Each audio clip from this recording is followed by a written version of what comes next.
Le thème, ça sera le problème de l'humanité. Alléluia, le problème de l'humanité.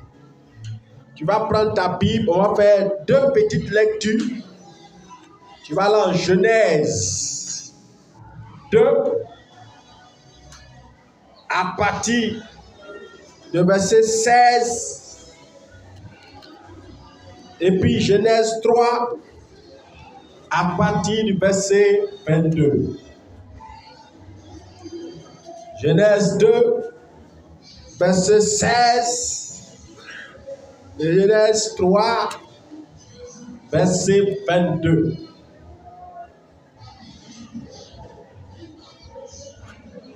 Merci Seigneur. Seigneur, je prie que tu me donnes la force de parler selon que tu as mis dans mon esprit. Seigneur, soutiens-moi. Donne-moi ton onction et donne-moi à parler à ces quelques personnes comme si nous étions des milliers. Que l'inspiration de Dieu soit présente et que tout ce qui peut être distraction dans ma pensée soit ôté. Que l'atmosphère soit soumise à ta puissance et que seul ton règne soit manifesté ce matin. Merci Jésus. Amen. On a vu le texte. Genèse, c'est le premier livre de la Bible. La première feuille, c'est Genèse 1. La deuxième feuille, c'est Genèse 2, selon la Bible que tu as. Et puis la troisième feuille, Genèse 3. Donc, c'est facile. Donc, je peux démarrer. Combien on attend un peu encore? Tout le monde n'est pas encore prêt? Ok. Genèse 2, verset 16. L'Éternel Dieu donna cet ordre à l'homme. Tu pourras manger de tous les arbres du jardin, mais tu ne mangeras pas l'arbre de la connaissance du bien et du mal. Car le jour où tu en mangeras, tu mourras. Genèse 3, verset 22. L'Éternel Dieu dit, voici l'homme est devenu comme l'un de nous, pour la connaissance du bien et du mal. Empêchons-le maintenant d'avancer sa main, de prendre de l'arbre de vie, d'en manger et de vivre éternellement. Amen. Il y a ton voisin, le problème de l'humanité. Faut dire encore maintenant, le problème de l'humanité. Vous savez, quand on regarde le monde, on voit beaucoup de problèmes. Mais tous les problèmes que nous voyons, ce n'est pas vraiment la vérité des problèmes. Il y a une source qui est cachée. Et c'est cette source qui provoque tous ces problèmes que nous voyons. Le problème de l'humanité, ce n'est pas le problème d'argent, c'est-à-dire la pauvreté. Le problème de l'humanité, ce n'est pas les crimes qu'on voit tous les jours dans les rues et dans la télévision. Le problème de l'humanité, ce n'est pas l'homosexualité que nous voyons avec nos yeux. Le problème de l'humanité, ce n'est pas la méchanceté que nous voyons à longueur de journée. Le problème de l'humanité, ce n'est pas tous ces problèmes que vous voyez comme des problèmes de guerre. Même le problème de l'humanité, ce n'est pas le diable. Alléluia. Il dit, mais le gars, il dit quoi matin? Le problème de l'humanité, frères et sœurs, c'est une question de déconnexion. Le monde est déconnecté de Dieu. C'est pourquoi il y a beaucoup de problèmes. Le monde est loin de Dieu. C'est pourquoi il y a toutes ces calamités que vous voyez. Le monde est loin du Créateur. C'est pourquoi il y a toutes sortes de catastrophes sur cette terre. Quand tu lis Jérémie 29, 11, il dit, les projets que j'ai formés pour vous sont des projets de paix et non pas de malheur, afin que vous ayez un avenir et de l'espérance. Donc dans le plan de Dieu, la terre ne devait pas connaître la catastrophe, ni les guerres, ni les problèmes, mais toutes ces choses sont arrivées parce qu'un jour, le péché est entré. Ce qui a engendré tous ces malheurs que vous voyez autour de nous, c'est le problème de connexion, c'est-à-dire le péché. Quand le péché est entré dans le monde, alors tout est entré. Alléluia. Avant que l'homme n'existe, le diable existait. Et après que l'homme a commencé à exister, le diable continue à quoi? D'exister. Donc le problème de l'humanité, ce n'est pas Satan, mais c'est le péché, c'est-à-dire la déconnexion avec Dieu. Quand l'homme a été créé, Satan était déjà devenu, Lucifer était déjà devenu Satan. Avant que l'homme ne naisse, le diable avait déjà péché contre Dieu. Le péché n'a pas commencé sur la terre. Le péché a commencé dans le ciel. Dans le ciel, on nous parle de sainteté, de gloire. Mais c'est là-bas que le péché a été trouvé pour la première fois. Et c'est le diable qui s'est engagé à connaître le péché. Et c'est le diable qui a envoyé le péché. C'est le diable qui est le père du péché. Le péché a commencé dans les cieux, non pas sur la terre, frères et sœurs. Et c'est ce qui a dérangé le ciel. C'est pourquoi lorsqu'on a lu dans le deuxième verset, il dit, voici l'homme est devenu comme l'un de nous pour la connaissance du bien et du mal. Donc le mal était dans le ciel par le diable. Le diable a eu à cœur de tuer Dieu. La Bible déclare que c'est le meurtrier, le premier ange à voir dans son cœur le meurtre, c'était le diable. Et quand Dieu a vu que le diable est devenu un meurtrier, il a chassé du ciel. Et quand il a chassé du ciel, il y a encore eu sur la terre. L'homme a été créé, l'homme vivait en paix. Il n'y avait aucun problème. Satan existait, mais il n'y avait pas de souci. Mais le diable a cherché à corrompre l'humanité. Mais pour corrompre l'humanité, il est venu proposer le péché à l'homme. Et quand tu lis, tu vois, dans ce que nous avons lu, il dit, l'arbre de la connaissance du bien et du mal, tu ne dois pas manger. Le jour où tu mangeras, tu mourras. Mais lorsque le diable est venu vers l'homme, il a dit non. Le jour où tu en mangeras, tes yeux s'ouvriront. Tu deviendras comme Dieu. Tu auras la connaissance des choses. C'est ce que Dieu t'a caché. Or, la Bible nous fait savoir que le diable mentait. Le diable est en train de proposer le péché à l'homme, c'est-à-dire la désobéissance. Mais l'homme ne s'était pas rendu compte. Il ne s'est pas souvenu que Dieu lui avait dit au commencement que si tu manges, tu mourras. Alors, quand vous lisez bien dans la Bible, dans les deux textes qu'on a lus, la Bible dit qu'il faut que nous chassons l'homme, de peur que l'homme mange l'arbre de vie. Ce qui veut dire qu'il y avait l'arbre de vie dans le jardin d'Éden, et puis il y avait l'arbre du bien et du mal. Mais pourquoi est-ce que le diable a poussé les hommes pour aller vers la connaissance, c'est-à-dire l'arbre de la connaissance du bien et du mal? Parce que le diable voulait faire entrer les catastrophes sur la terre. Si l'homme avait été intelligent, depuis le commencement, il serait allé manger l'arbre de vie. Mais il n'a jamais été intéressé par l'arbre de vie parce que l'arbre de vie, quand tu regardais dans son aspect, ça n'avait pas de gloire comme l'arbre de la connaissance du bien et du mal. Quand tu lis le texte, tu vois, la Bible nous dit que quand tu regardes l'arbre de la connaissance du bien et du mal, c'est beau à voir. Au verset 6, Genèse 3, verset 6, la Bible dit que la femme vit que l'arbre était bon à manger, agréable à la vue. Donc, l'arbre de la connaissance du bien et du mal frappait dans l'œil. C'était quelque chose de très beau quand tu regardais. Tu avais comme l'impression qu'il y avait un goût succulent. Et quand la femme regardait, l'homme regardait, ils étaient attirés par ça. Mais ils fuyaient parce que tu avais donné l'ordre. Mais lorsque le diable est venu vers eux, il les a fait croire que l'arbre de la connaissance du bien et du mal était le meilleur arbre. Frères et sœurs, vous savez pourquoi Dieu a mis l'arbre de la connaissance du bien et du mal dans le jardin d'Éden? C'est pour une raison. Dans le ciel, là, Dieu n'a jamais forcé un ange à l'adorer. Il a créé tous les anges et il les a laissés libres. Il devait décider entre l'adorer et se rebeller. Soit il accepte comme un papa, soit il accepte comme quelqu'un qu'on peut mépriser. C'est pourquoi on avait constaté que le diable a pu se rebeller. Ça veut dire que les anges ont une volonté. Dans le ciel, il n'y a aucun ange qui adore Dieu parce que Dieu l'a imposé ça. Non, ils adorent Dieu par leur propre volonté. Donc quand Dieu a pris ça dans le ciel, c'est la même représentation qu'il a fait sur la terre en déposant l'arbre de vie éternelle et l'arbre de la connaissance du bien et du mal.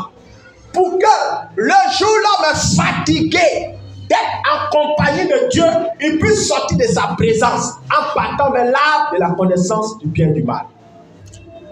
Dieu ne voulait pas que les hommes soient comme des robots. Il ne voulait pas que les hommes soient comme des machines télécommandées. Il voulait que l'homme suive Dieu librement, par sa propre volonté. Donc, Dieu a déposé ces deux arbres-là. Au cas où ils veulent vivre avec lui éternellement, il se dirige vers l'arbre de la vie. Il mange, il demeure éternel.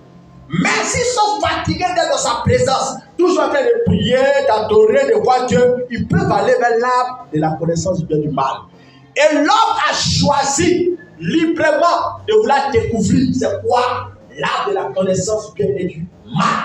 C'est à partir de là que les hommes ont commencé à vivre toutes sortes de catastrophes. Parce que derrière ce arbre, il y avait un ordre qui a été donné. L'ordre était quoi? Le jour où tu manges ce arbre, tu mourras. Mais quand Adam mangeait l'arbre, il n'est pas mort du coup. Il a vécu combien? 900 ans. Donc la mort dont parlait Dieu n'était pas d'abord la mort physique. C'était la mort spirituelle. C'était la déconnexion avec Dieu. Lorsque tu manges l'arbre de la connaissance du bien et du mal, tu mourras. Mais la mort est suivie de catastrophes. Ils ne sont pas morts du coup. Et beaucoup de personnes aujourd'hui sont dans la mort. Et c'est ce qui arrive à l'humanité. L'humanité est dans la mort. Parce que l'humanité est tournée vers l'arbre de la connaissance du bien et du mal. Aujourd'hui, nous ne voyons pas l'arbre de la connaissance du bien et du mal dans un champ. Mais l'arbre de la connaissance du bien et du mal est là, sous nos yeux, mais de manière spirituelle. Et l'arbre de la connaissance de la vie, c'est-à-dire l'arbre de la vie éternelle, est là sous nos yeux. Mais les hommes doivent faire un choix. Et l'humanité aujourd'hui est dans les catastrophes parce que tous sont tournés vers l'arbre de la connaissance du bien et du mal, c'est-à-dire le péché. Quand l'humanité a touché au péché, l'humanité a connu les catastrophes. La Bible dit que le salaire du péché, c'est la mort. Or, la mort commence avec les malédictions. La mort commence avec les guerres. C'est la mort qui engendre les maladies. C'est la mort qui engendre les souffrances sur la terre. C'est la mort qui engendre la pédophilie. C'est la mort qui engendre tout ce que vous voyez sur la terre là. C'est ça, le péché. C'est le péché qui a conduit l'humanité dans le chaos. Parce que Dieu a déposé l'arbre de manière spirituelle en présentant Jésus. Vous dites quoi? L'arbre de la vie éternelle que Adam et Ève ont refusé dans le jardin d'Éden, le voici encore. Chacun de nous, on est libre de prendre cet arbre pour avoir la vie éternelle ou de prendre l'arbre de la connaissance du mal qui est le chemin du péché. Et aujourd'hui, qu'est-ce qu'on voit? On voit que toutes les autorités, tous les gouverneurs, toutes les nations sont tournées vers l'arbre du mal. Et c'est ce qui crée beaucoup de problèmes. Est-ce que vous pensez que si les hommes tout entiers étaient tournés vers l'arbre de la vie qui est Jésus, il aurait tous ces problèmes? Jamais. Jamais. Parce que lorsque tu vas t'approcher de Jésus, avec un cœur sincère, il va te donner quoi? Sa parole. Or, la plupart des temps, regardez bien, tout ce qui a été établi dans le monde a été pris de l'Ancien Testament. Toute la loi dans laquelle on vit, c'est l'Ancien Testament. Tu ne voleras pas. Quand tu voles sur la terre, on te met en prison. Tu ne tueras pas. C'est une loi qui vient où? De la Bible. Tu ne combattras pas. Ça vient où? De la Bible. Celui qui tue son ami doit payer. Il doit finir en prison. Tu vois un peu? Tout a été pris de la Bible. Donc il y a des gens, des vrais philosophes, des vrais gens qui ont la connaissance, qui ont vécu dans le monde. Quand ils ont commencé à lire la Bible, ils ont découvert dans la Bible qu'en vérité, toutes les lois sur lesquelles ils marchent, les articles 946, ceci, cela, ça se trouvait dans la Bible. C'est comme ça que ces gens sont convertis. Donc pour que l'humanité soit libre, arrête les guerres, arrête de vivre la pandémie, les maladies. Il faut que le monde se tourne vers l'arbre de vie Jésus. Mais tant que ce n'est pas fait, c'est impossible qu'il ait la paix sur le monde. Et le monde ira de mal en pire, frères et sœurs. Parce que Dieu a proposé aux hommes de venir à lui pour amener la paix. Mais les hommes ne viennent pas. Donc le diable, sachant qu'ils aiment l'arbre de la connaissance du bien et du mal, lui va leur confier sa puissance pour qu'ils vivent la malédiction sur la terre. Et aujourd'hui, on voit nos autorités. Pourquoi le monde est en catastrophe? Ça passe par nos autorités. Parce que quand le diable regarde comment faire pour détruire une nation, il doit passer par le président. Il doit passer par les puissances mondiales comme l'Amérique, comme la Chine, comme la Russie, comme l'Allemagne, comme la France. Il passe par les puissances mondiales. Pourquoi? Ils sont accrochés à l'arbre de la connaissance du bien et du mal. Et cela veut dominer. Ils veulent la domination. Et par la domination, le monde vit le chaos. Parce que chacun veut être chef. Veut dominer sur les nations. Et tout ça, c'est quoi? C'est le péché qui engendre ça. La cupidité a rempli les cœurs. La cupidité ne vient pas de Jésus. Ça ne vient pas de l'arbre de la vie. Ça vient du péché. L'amour de l'argent. Afin que chaque pays dit, non, il faut que je sois le plus puissant. On voit des gens aujourd'hui qui construisent des bombes qui ont la capacité de détruire toute la terre. C'est dû à quoi? L'arbre de la connaissance du bien et du mal. D'ailleurs, toute la connaissance que nous avons aujourd'hui est tirée de l'arbre de la connaissance du bien et du mal. Regardez, les blancs fabriquaient des voitures.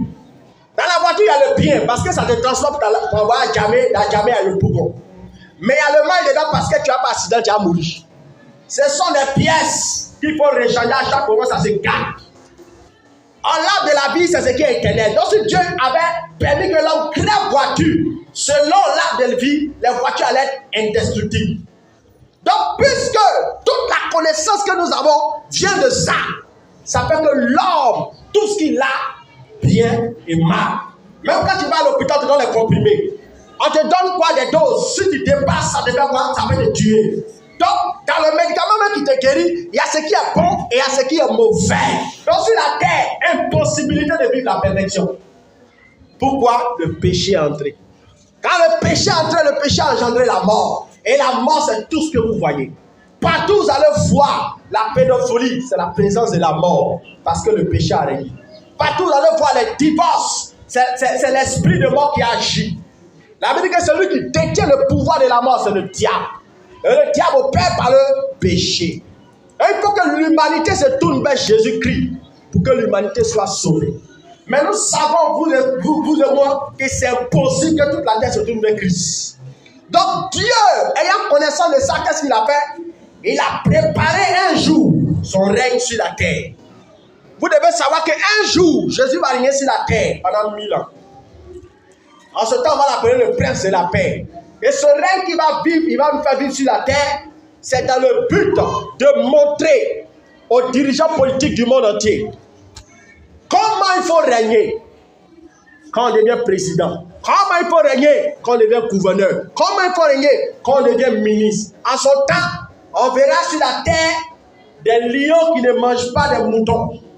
Des moutons qui ont la capacité d'aller vers les serpents, ils jouent avec eux. Il n'aura plus la mort, il n'aura plus la souffrance. Mais ça, c'est après l'enlèvement. Dieu, sachant que le monde est destiné à la destruction, parce qu'il a tout fait pour pouvoir ramener l'humanité à lui, mais il n'a pas pu. Ah oui, il n'a pas pu. C'est comme si Dieu a échoué depuis le commencement. La première tentative, pour ramener l'homme à lui, il a envoyé les hommes comme Enoch, qui ont prêché l'évangile, qui ont demandé aux hommes de se tourner vers lui. Jamais. Ils n'ont voulu. Dieu fâché dans son cœur, qu'est-ce qu'il a fait? Il a détruit le monde par le déluge. Un signe pour nous montrer qu'un jour, il va détruire l'humanité pour reconstruire l'humanité. Alléluia. Mais avant ça, il faut que l'enlèvement se produise. Mais pour que l'enlèvement se produise, frères et sœurs, vous devez savoir que nous tous, on doit rentrer dans l'arche de Noé, qui est Jésus, qui est l'arbre de vie. Est-ce que pendant que nous sommes assis ici, nous avons la pensée sur l'enlèvement, sur le millénium, sur l'avènement du Christ?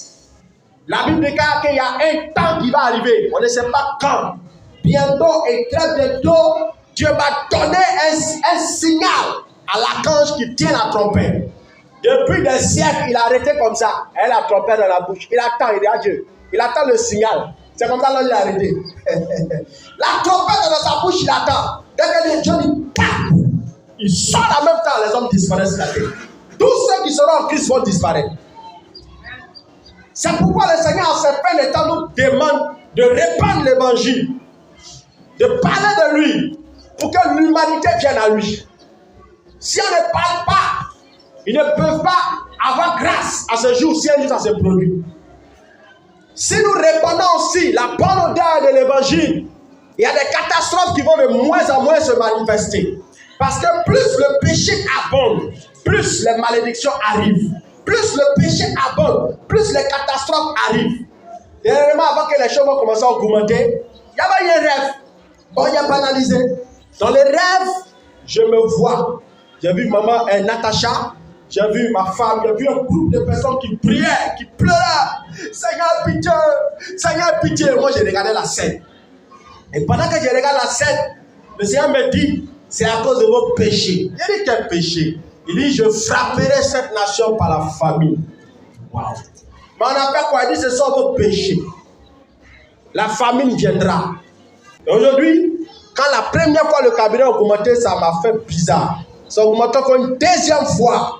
Et les marchandises ont commencé à monter. Dernièrement, j'ai posé à une femme dans la semaine, elle m'a dit encore que bientôt les stocks qui sont ici vont commencer à faire quoi?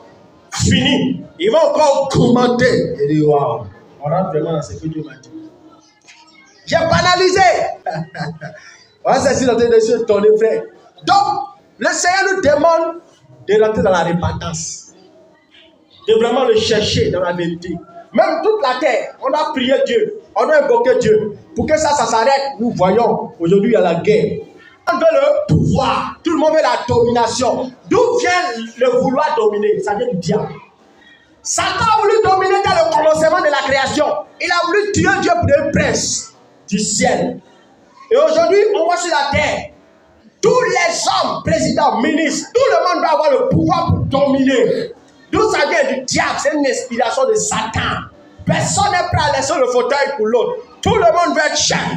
Et ça fait quoi? La cupidité, la méchanceté a rempli le cœur. Frères et sœurs, on doit prier. On doit rentrer dans la repentance pour chercher Dieu. Et on doit annoncer l'évangile. Aujourd'hui, à cette période d'état, Dieu cherche des gens comme les Jean-Baptiste, qui n'ont pas peur de prêcher l'évangile. Au point où on va décapiter ces hommes-là. C'est ça.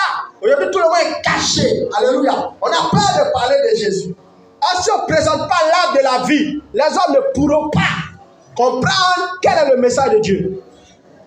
Pour que le monde se tourne vers Dieu, il faut qu'il y ait des gens, un groupe de personnes qui acceptent d'être des sacrifices, des martyrs pour Dieu. C'est la Bible qu'on doit les présenter pour qu'ils changent. Parce que dans la Bible, on dit, tu aimeras ton prochain comme toi-même. Et si un président d'une nation connaît la parole de Dieu, il sait que la Bible dit, puisqu'il a accepté Jésus, tu aimeras ton prochain comme toi-même. Qu'est-ce qu'il va faire? Il va commencer à arrêter de voler. Parce que lui-même qui dit aux gens, oh, ne faites pas la corruption, c'est un voleur. Il vole l'argent pour construire les immeubles, tout. Il envoie l'argent dans d'autres pays pour faire des investissements. Mais il demande à ses subalternes de ne pas être corrompus. Donc si la tête est corrompue, tout le monde sera corrompu. Alléluia. Mais si la tête est blanchie, celui qui a été blanchi va vouloir blanchir tout le reste. C'est pourquoi Jésus a dit, je me sanctifie moi-même afin de sanctifier l'Église. Donc si le président est sanctifié, tout le corps sera sanctifié. Parce qu'il va fouiller dans le coin des coins pour dire, à partir de maintenant, plus de crimes. On va vérifier, ça sera des choses nettes. Mais est-ce que le monde peut venir à ça? C'est difficile. Pour que le monde arrive à ça, c'est difficile. Donc il n'y a pas de solution. La seule solution que Dieu a présentée au monde, c'est Jésus. Pour que le monde soit sauvé, il faut Jésus. Et d'ailleurs, même si tout le monde se convertit en Christ, Dieu va détruire la terre. Ça fait partie de son projet. Il va renouveler la terre. L'homme doit vivre la vie éternelle. Alléluia. Par exemple, la Bible dit en 1 Corinthiens 15, verset 45. On dit le premier homme, Adam, devient une âme vivante. Mais le dernier Adam, c'est-à-dire Jésus, est devenu un esprit vivifiant. Le premier homme tiré de la terre est terrestre. Et le second homme est du ciel. Donc, tel est le terrestre, tels sont les terrestres. Et tel est le céleste, tels sont aussi les célestes. Et de même que nous avons porté l'image du terrestre, nous porterons aussi l'image du céleste. Lorsque Dieu a créé Adam et Ève, il allait vers la terre. Et puis il a pris la poussière de la terre, il a créé l'homme. C'est alors que tous les hommes sont nés. Et tous les hommes ont été faits de la poussière de la terre. C'est pourquoi la Bible déclare que si on a porté l'image du terrestre, ça veut dire qu'aussi on va porter l'image du céleste. Et Jésus, quand il est venu sur la terre, il n'a pas pris poussière pour créer Jésus. Jésus, c'est l'Esprit de Dieu. C'est-à-dire Dieu lui-même qui est entré dans le corps d'une femme et qui est né. Donc il a porté le corps, mais au-dedans de lui, c'était Dieu. Donc il dit de même qu'on a porté l'image d'Adam, c'est-à-dire la poussière, de même on va porter aussi l'image de Jésus qui est l'Esprit. Le premier homme est terrestre, mais le deuxième homme est un esprit vivifiant. Donc dans le projet de Dieu, Dieu a établi que l'homme doit finir en esprit. L'homme doit vivre dans l'esprit, parce que c'est dans l'esprit que se trouve la vie éternelle. Mais la vie éternelle commence sur la terre, frères et sœurs. La vie éternelle ne commence pas après la mort. Ça commence sur la terre. La vie éternelle a commencé le jour où tu as reçu Jésus. Parce que le Saint-Esprit est venu vivre en toi. Et c'est le Saint-Esprit vivant en toi qui va te permettre de vivre encore l'éternité quand on sera l'esprit. Donc celui qui n'a pas encore reçu Jésus n'a pas encore l'éternité en lui. Il a l'éternité qui est la mort éternelle. Mais celui qui reçoit Jésus par le Saint-Esprit a l'éternité dans la vie éternelle. Déjà en lui. Donc pour qu'ils êtes ici là, sachez que vous êtes déjà dans la vie éternelle. Oui. Quand tu as reçu Jésus, tu as reçu la vie Zoé en toi, qui veut dire vie éternelle. C'est rentré en toi. Et cette vie éternelle se manifeste déjà. Comment? Je vais t'expliquer. Comment tu peux savoir que la vie éternelle est en toi? Quand quelqu'un est malade, tu le poses la main guérie. Si tu n'as pas la vie éternelle en toi, ça ne peut pas. Parce que la vie éternelle est appelée la vie sauvée, c'est la vie de Dieu. Et la vie normale de Dieu, c'est une vie de puissance et de miracles. Quand nous on voit les miracles, les prodiges, on est content. Mais la vraie nature de Dieu, c'est comme ça il est. Dieu, lui, ça ne le surprend pas parce que c'est sa vie. De la même manière que l'homme a sa vie naturelle. Les animaux ont leur vie zoologique. Voilà. Un truc comme ça. De même, l'homme, Dieu aussi a sa vie. Et la vie de Dieu est appelée la vie éternelle. Donc forcément, quand la vie éternelle est en toi, ça se manifeste par les guérisons, les miracles, les prophéties. C'est un signe pour te montrer que c'est en toi. Donc c'est la vie éternelle de Dieu là qui va te transporter dans le ciel. Alléluia. Je sais que c'est un peu bizarre le message, mais c'est ça. Vous devez comprendre que quiconque n'a pas Jésus ne vivra pas éternellement auprès de Dieu. Tous ceux qui n'ont pas Jésus sur la terre, ils sont condamnés à la mort éternelle. Il dit le salaire du péché, c'est la mort. Mais le don gratuit de Dieu, c'est la vie éternelle en Jésus-Christ.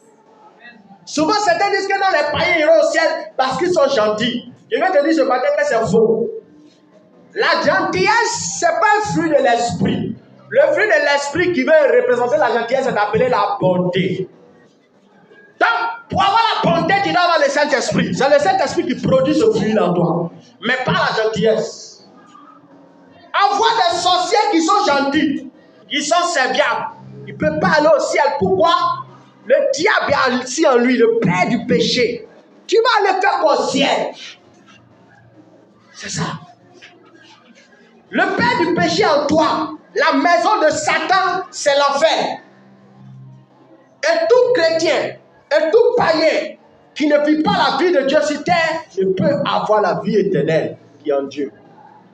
Donc pour que la terre tout entière un jour puisse vivre, la vie de Dieu, il faut que dès maintenant, chaque homme soit capable de recevoir Jésus.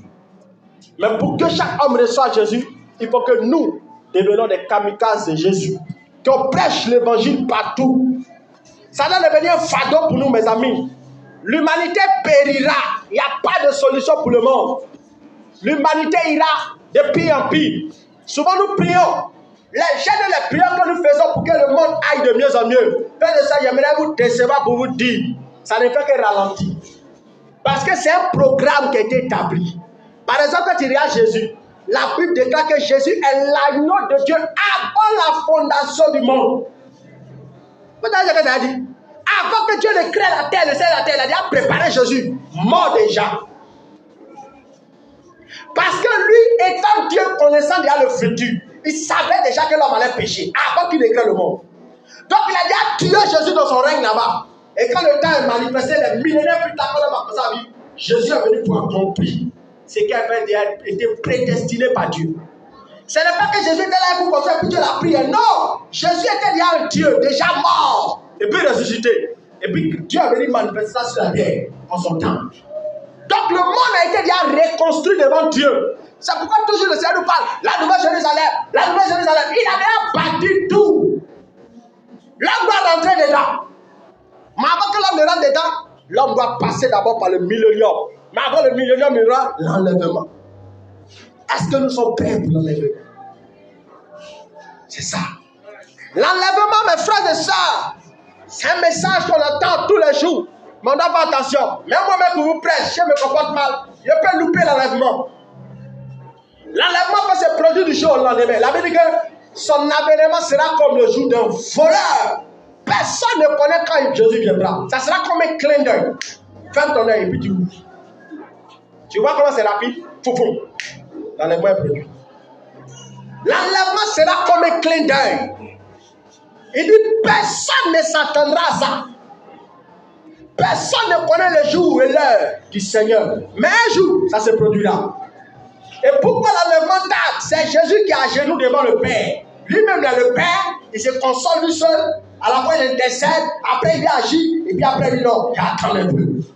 Alléluia. Jésus patiente pour que l'Église tourne vers lui. Pour que l'Église entre dans son plan. Parce que Dieu prépare ce qu'on appelle la grande moisson. Et la grande moisson, c'est la moisson des âmes.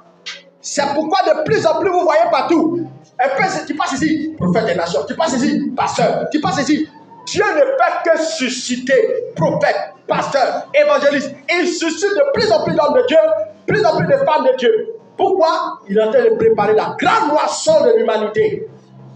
Et quand cette grande moisson va se déclencher, l'enlèvement se produit. Je ne sais pas c'est quand. Peut-être que ça va parler, c'est après. Mais nous, on ne sait pas. Donc, qu'est-ce que Dieu veut? Dieu veut qu'on rentre dans la moisson, qu'on va cueillir les arbres. Parce qu'en mettant le temps est approche. Dans le passé, il y a très longtemps que je venais me convertir, Dieu m'avait donné une vision comme ça. Étant jeune dans la foi, très zélé. Je prêche l'évangile dans la rue, je me sanctifie, je jeûne, je prie. Je cherchais Dieu ardemment. Et un jour, je me retrouve dans une vision, je vois comme une planète qui quitte quelque part là-bas, qui devait venir s'établir sur la terre, le règne de Dieu. C'était à la fois un truc comme l'enlèvement qui devait se produire. Et puis quand j'ai regardé derrière moi, j'ai vu que tous mes frères, ils n'étaient pas prêts. Parce qu'eux tous, ils voyaient de la poussière, ils étaient sales. En physiquement, quand tu les vois, c'est les chocos, ils aiment se laver, ils sont propres. Mais spirituellement, ils étaient sales. Et le Seigneur m'a parlé, puis il a écrit dans le ciel. Il a vu, il a laissé 15 minutes. Et puis ça comptait pour descendre. Ça compte 15 minutes, 14 minutes, 13 minutes. Vous dites quoi, le temps est déjà proche, c'est déjà fini. Il ne reste plus beaucoup de temps. Mais ça fait 15 minutes aujourd'hui, on a combien d'années? Beaucoup d'années maintenant. Parce que la Bible déclare qu'un jour devant lui, il y a comme 1000 ans. Mais les 15 heures qu'il a donné, les 15 minutes qu'il a donné, il ne reste plus beaucoup de temps. Pour nous dire quoi, le temps est proche. Pour que son avènement arrive. Mais il faut que l'humanité rentre dedans. Il faut que l'humanité laisse l'arbre de la connaissance du bien et du mal. Il faut que l'humanité oublie le péché. Il faut que l'humanité se tourne vers lui. Si l'humanité ne se tourne pas vers lui, il ratera son avènement. Et aujourd'hui, les chrétiens, nous aussi, nous sommes concernés par ce message. Parce que nous vivons une vie charnelle. Notre vie n'est pas parfaite. Ça veut dire que Dieu ne peut pas se saisir de nous pour pouvoir annoncer son évangile. Tout ce qui est chez les païens se retrouve en nous. La froideur du monde nous a touchés. Le péché du monde nous a touchés. La convoitise du monde nous a touchés. Quand tu lis par exemple 1 Corinthiens 5, la Bible déclare qu'il y a une publicité dans l'église, même qui n'existe pas chez les païens. Ils pêchent sans la connaissance. Nous péchons avec la connaissance. Ils pêchent sans connaître Dieu. Nous péchons en connaissant Dieu. Et notre crime est plus grave. La Bible dit, ceux à qui on a donné, on leur redemandera beaucoup. Et bien les derniers temps, le jour où l'homme va rentrer en jugement de Dieu, je vous assure, frères et sœurs, le jugement des chrétiens sera plus dangereux, plus mauvais que ceux des païens. Dieu va nous juger en fonction de ce qu'il nous a donné, en fonction de la connaissance qu'on a eue de lui, en fonction des révélations qu'il nous a données, de la parole qu'il nous a donnée. Les païens vont les juger, certes, mais leur condamnation sera moins rigoureuse que pour nous. C'est pourquoi, frères et sœurs, faisons attention. Nous qui avons entendu toutes sortes de messages, notre jugement est terrible devant Dieu.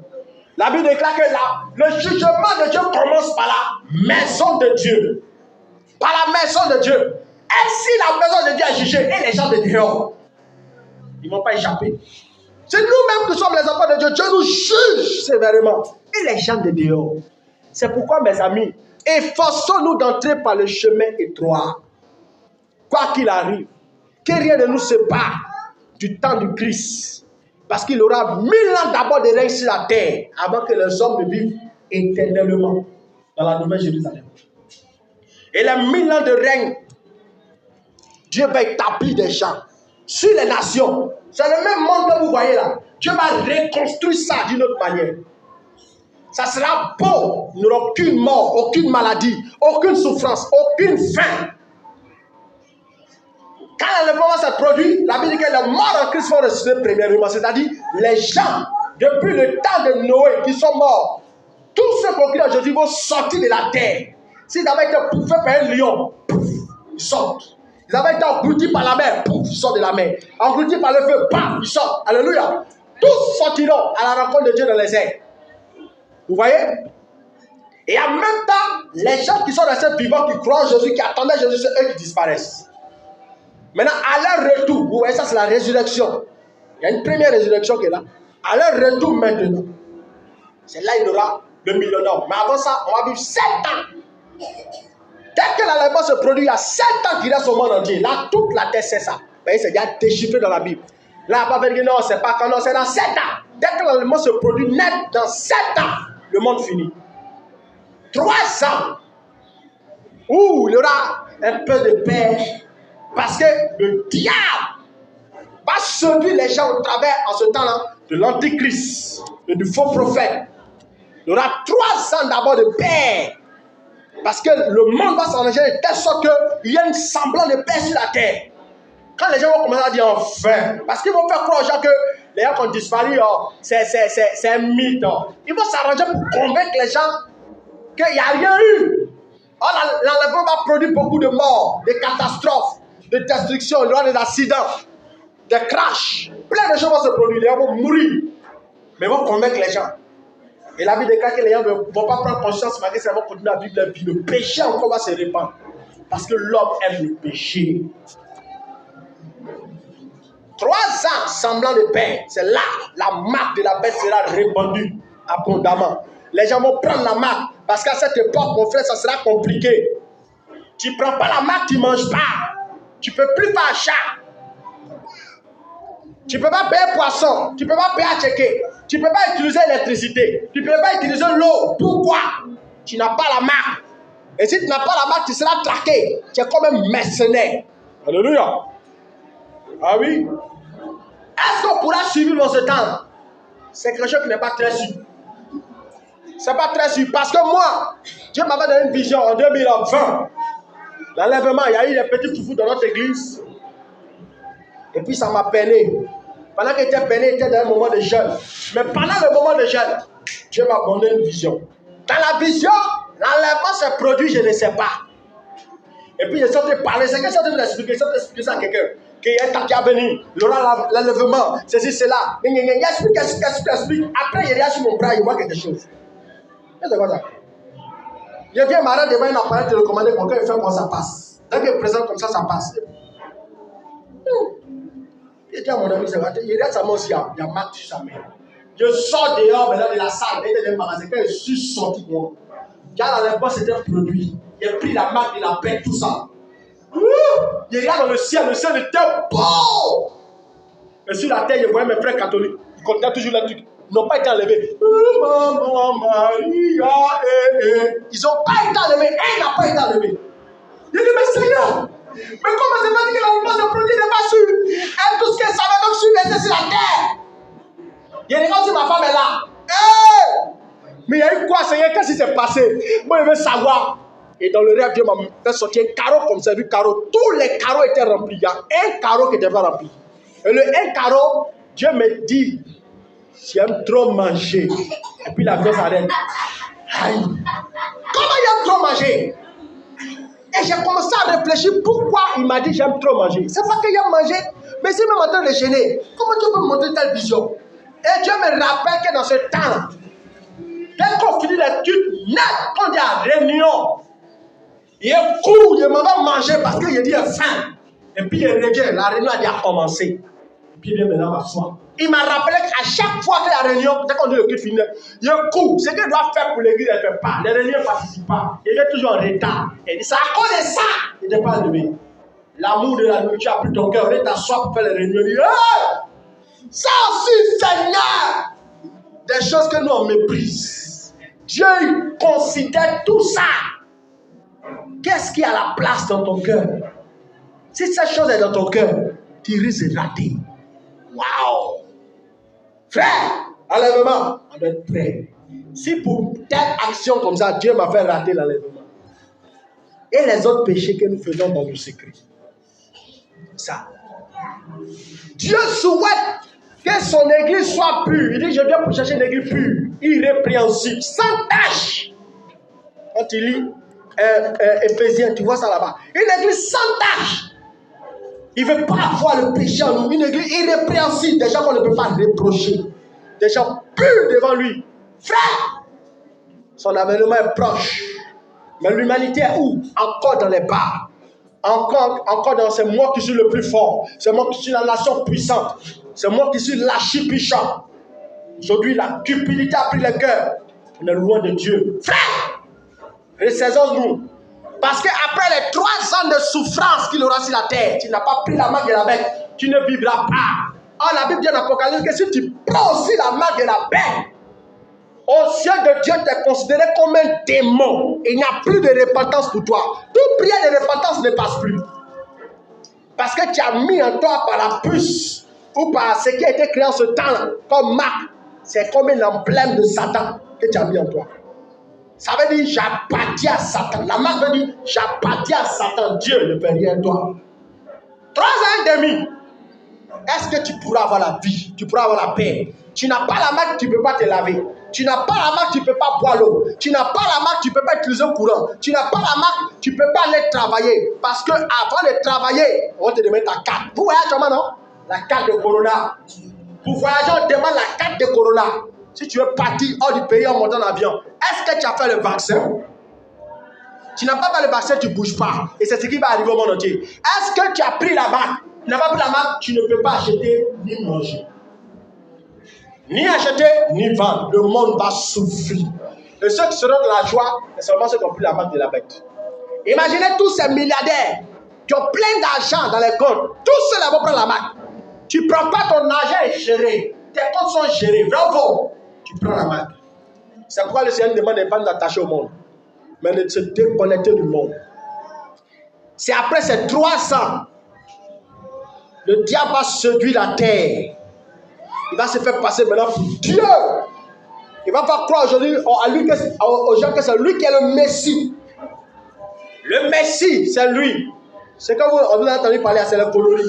Et il va séduire. La Bible dit que Dieu va permettre à un Thessaloniciens la puissance également. Par des signes de prodiges. Les aveugles vont voir par ses mains. Les sourds vont entendre. Les lépreux seront purifiés. La seule chose que le diable ne peut pas faire, c'est ressusciter un mort. Parce qu'il n'y a que Jésus qui a la vie pour donner ça. Tous les autres miracles, là, il va faire. Il va faire tomber même le feu du ciel, la pluie du ciel. Il va donner autant de tout. Les gens vont croire, lui, vont la donner. Est-ce que toi, tu peux tenir en ce temps-là? C'est après ça, la Bible dit que Dieu va tester son armée. Il va frapper l'antichrist et le faux prophète. Les deux là sont qui ont perverti le monde. Ils vont finir en enfer avant Satan. C'est les premiers hommes dans l'humanité qui finissent directement dans l'enfer. Tous les hommes qui sont morts jusqu'à aujourd'hui ne sont pas en enfer. Ils sont dans le séjour des morts. Là-bas, il y a des tourments énormes qui n'ont rien à voir avec l'enfer. Tous ceux qui sont morts sans Jésus, ils sont dans le séjour des morts. Ils souffrent cruellement. Mais cependant, on nous dit que l'enfer est plus que ça. Je ne veux pas aller là-bas.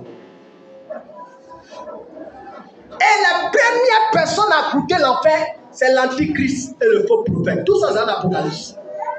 Peut-être je vais vous présenter tous les versets. L'antichrist et le faux prophète, les premiers hommes à goûter l'enfer. Et ils vont en enfer avant Satan. C'est après ça maintenant que la Bible déclare que Dieu va permettre à un ange, qu'on ne connaît pas le nom, de lier le diable. Elle dit, non, Dieu va se battre contre Satan. Dieu ne peut jamais se battre avec le diable. Dieu ne s'est jamais battu avec le diable et il ne se battra jamais contre le diable. Parce que Dieu est trop tout puissant pour affronter Satan. C'est un petit ange comme ça, il va envoyer. Préparé depuis des siècles et des siècles. Il attend le diable ce jour-là. Un coup KO, kakaka. Il n'a qu'à finir, il attache le lit 1000 ans. Satan sera attaché 1000 ans par un seul ange, pas deux, un. Tout bruit fait la tête, ça demande, c'est un ange qui le faco. C'est dans la Bible. Un seul ange. Pour montrer comment des fois Dieu est trop dangereux. Un seul ange qui a le frère, quand il le lit, il le jette dans les ténèbres. Il va le garder dans une prison pendant 1000 ans. C'est alors que les hommes maintenant vont vivre le millénium sur la terre avec Jésus. Il n'aura aucune tentation. Tout ce que tu ressens, non, là, il y a l'embrasser. Tu n'as plus ressenti ça. Tout ça, les pensées charnelles là, ça n'existe plus. Parce que le diable et tous ces démons liés là-bas en un ange. Donc, il aura une paix profonde sur la terre. Une paix comme pas possible. On dit le plus jeune à mourir sur la terre. C'est dans la Bible. On dit quand tu es mort à 300 ans, tu es mort trop jeune. Quand tu es mort à 200 ans, dans le temps de Jésus, les gens mourront. Mais ils mourront vieux. Mais on dit que tu es trop jeune. Alléluia. 400 ans, 300 ans, on dit que tu es trop jeune. Tu es mort trop jeune. Il y a longtemps, 30 ans, 25 ans, on est mort. Mais au temps de Jésus, tu meurs 300 ans, 400 ans, 500 ans, on dit que tu es trop jeune. Donc, tu dois atteindre 1000 ans. Et Jésus sera là. 1000 ans, les hommes sur la terre. Il règne comme ça, comme président de tout le monde entier. Et puis il met des présidents dans chaque continent, dans chaque pays. C'est dans la Bible, frères et sœurs. C'est l'Apocalypse. Je suis en train de vous résumer quoi. Mais je ne suis pas en train de vous montrer les versets. Moi, c'est la grâce que Dieu m'a fait de comprendre l'Apocalypse. Alléluia. Et maintenant, il aura la dernière résurrection. Et la dernière résurrection, ceux qui ont vécu dans le millénium là, qui sont morts dans le millénium là, ils vont ressusciter pour aller maintenant vivre avec Dieu pour l'éternité.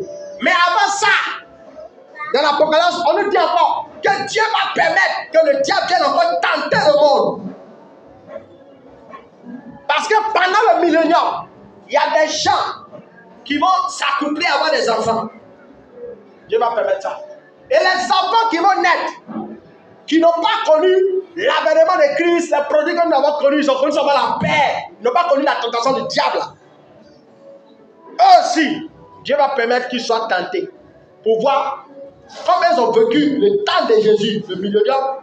Quelle est la différence entre Jésus et le diable? S'ils suivent le diable, parce que la Bible dit que le diable va sortir, il va rassembler les peuples des quatre coins de la terre, il va réussir à sortir les gens pour aller combattre contre Dieu. Ça sera le dernier combat.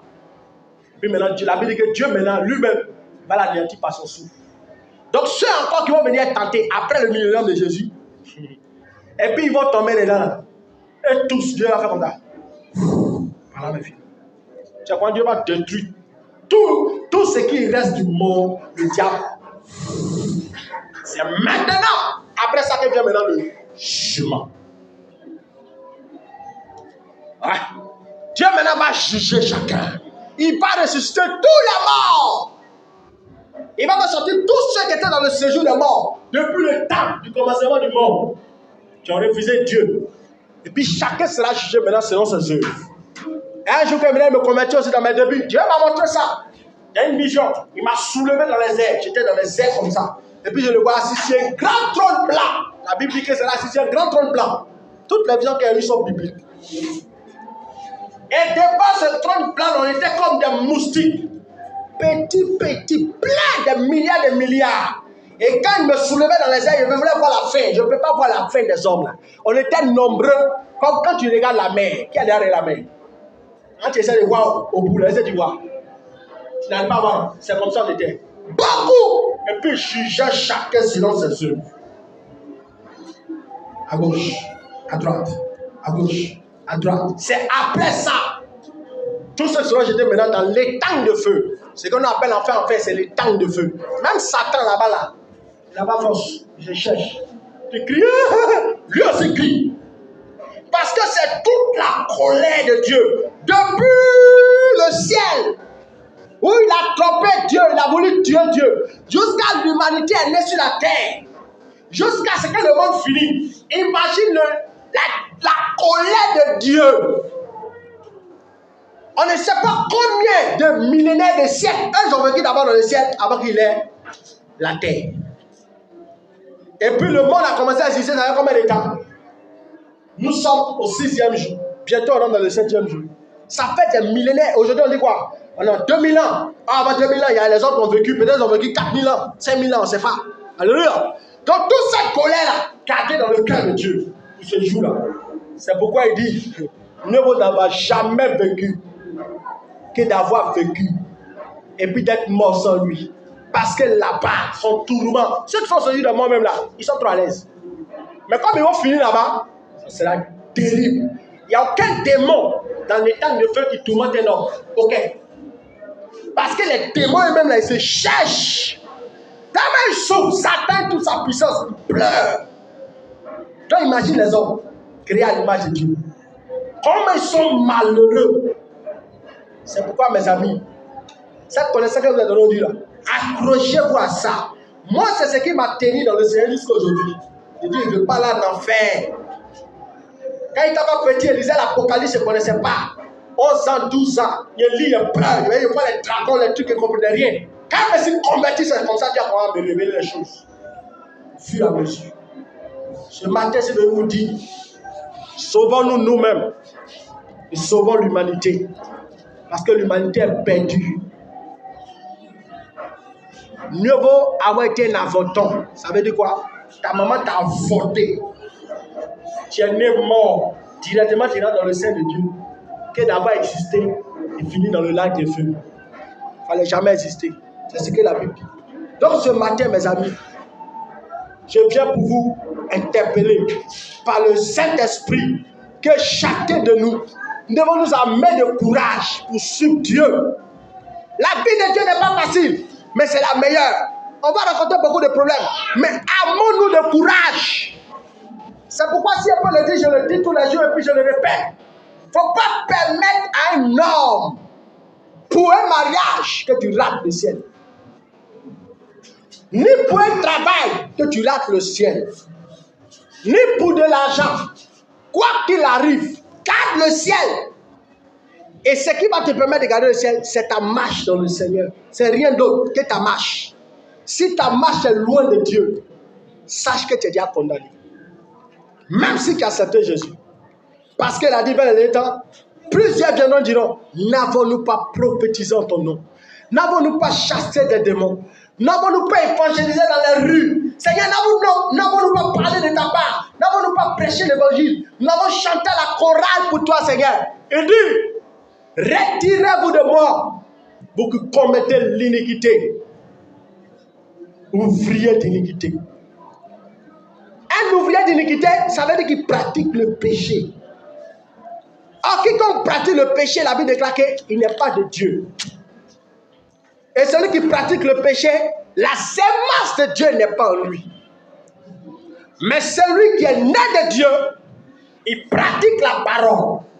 Et il ne peut pécher, pourquoi? Parce que la sémence de Dieu est en lui. Celui qui vit dans le péché est du diable. Et celui qui vit dans la parole est de Dieu. Je vais lire un verset avant de clore. 1 Jean 3, verset 9. Quiconque est né de Dieu ne pratique pas le péché, parce que la sémence de Dieu demeure en lui. C'est par là que se font reconnaître les enfants de Dieu et les enfants du diable. Quiconque ne pratique pas la justice de Dieu n'est pas de Dieu.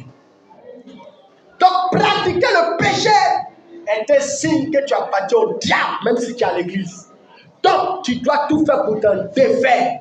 Mes amis, le péché qui nous retient, nous devons nous en défaire. Car tant que tu n'es pas défait de ce péché, tu ne peux pas aller défaire quelqu'un dehors.